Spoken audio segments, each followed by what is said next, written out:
Zeb Tsikira, MEY Records. KG. Kusika vati sorry, asikumbumira Yemakotsi emalebo msatishkira Kusika vati sorry, asikumbumira Yemakotsi emalebo msatishkira Saka kiroria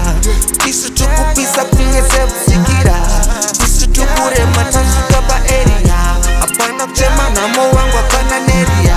Apana neria wangu apana neria Tashika, dematura mapicture Munongo ziva, I'm always busy Soda kusombotiza Andisi kuziva panda gona bandi kungo bigwa Andisi kunzwa nyota but makuva akungo irwa Dawia ne bike, nipeo my leg, nipeo mic andisi fight My baby akuniluka in the air kushika nine Barikunakirwa ne vibe, ansi munu we my vibe Ndiri kupenya dzora ziso, ino performance shine You feeling what I'm feeling when I'm feeling what I'm feeling I'm feeling pamudenga kunge gonzo rimu ceiling Feeling very happy like vayenzi they are living Dai muri mu church chaiti people are receiving Kusika vati sorry, asikumbumira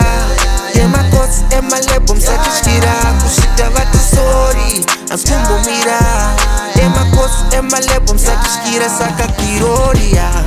Isu tukupisa kunye ZebTsikira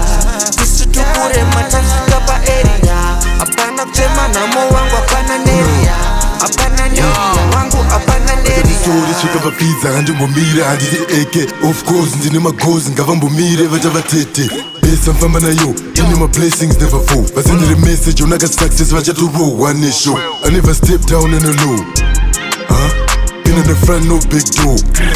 Hold on vaiti shora tiri mugeto they never make it hanzi imboko Tese tiri kutsvaga kunge manumbers ari paloto I got a story to tell, I got a people to prove Munozviketa munozviziva kuti sora podzirona Kusika vati sorry, asikumbumira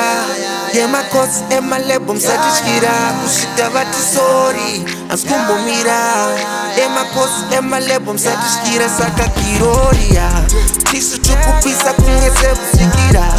Isu tukure matashika pa area Apana kuchema na mo wangu apana neria Apana neria wangu apana neria